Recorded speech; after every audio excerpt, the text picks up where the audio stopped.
Pemirsa, 2,5 bulan kebun binatang Gembira Loka tidak beroperasi akibat pandemi COVID-19. Pengelola optimis dapat bertahan meski tanpa pemasukan dari hasil penjualan tiket dan souvenir. Dalam upaya mengikuti imbauan pemerintah memutus rantai penyebaran COVID-19, kebun binatang Gembira Loka Yogyakarta hingga hari ini masih belum beroperasi. Sejak ditutup pada 22 Maret 2020 lalu, tidak adanya pemasukan dari penjualan tiket dan souvenir. Namun hal tersebut tidak mengurangi porsi pemberian pakan satwa, hanya menurunkan kualitas jenis pakan yang diberikan. Bahkan pihak pengelola kebun binatang Gembira Loka optimis dapat bertahan melalui pandemi COVID-19.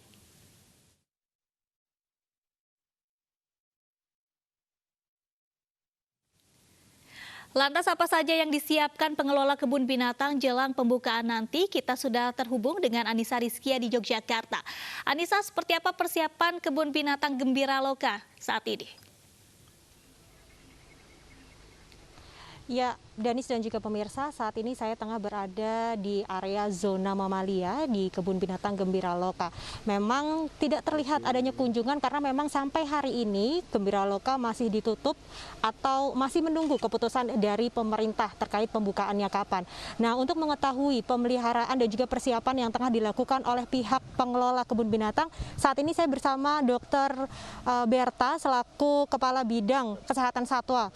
Dok, ini tidak adanya kunjungan wisatawan ataupun pengunjung ke area kebun binatang ini, apakah mempengaruhi kesehatan dari para satwa-satwa di sini? Mengingat ada 1.300 jenis satwa di sini.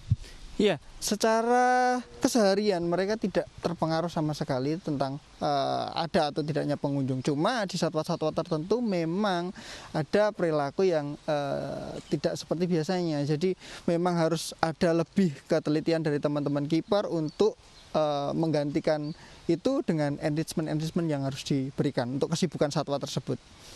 Iya. Nah, kalau untuk pemberian pakan sendiri, adanya penggantian pakan yang diberikan itu contohnya seperti apa sih, Dok?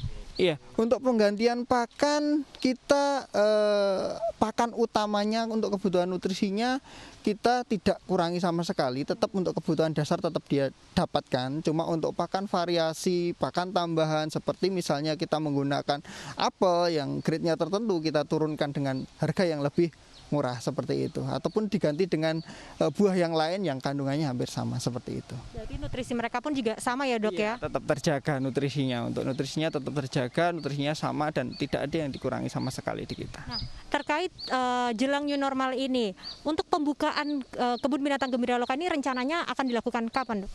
Iya, untuk pembukaan saya sendiri belum bisa mengatakan kapan. Cuma sampai saat ini kita manajemen Gembira Loka tetap melakukan persiapan protokol-protokol untuk kemungkinan buka di saat new normal nanti. Itu sedang kita lakukan dan untuk kapan bukanya kita masih menunggu anjuran dari pemerintah.